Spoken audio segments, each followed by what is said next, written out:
არაოფიციალური შეხვედრების სერია უკვე თბილისი მერიოდში მის პირად ნომერში გრძელდება. ვიზიტის აქცია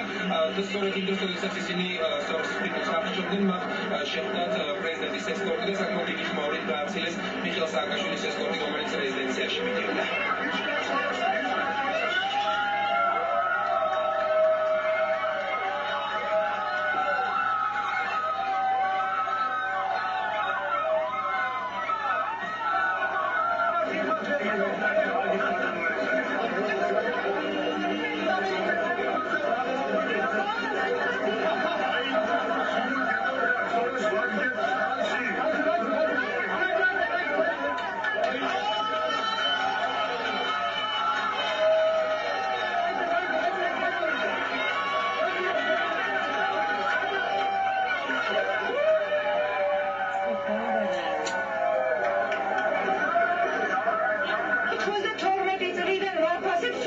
მოქმედება საქართველოში და რა მიზანი უნდა გქონდეს ჩვენ მიპასუხეთ მე რა მიზანი უნდა გქონდეს რიგით მოქალაქეს თუნდაც მილიარდერი იყოს არ აქვს რაღაც მნიშვნელობა როდესაც იგი ჩამოდის სახელმწიფოში დამოუკიდებელ სახელმწიფოში და მისი ათვისება სურს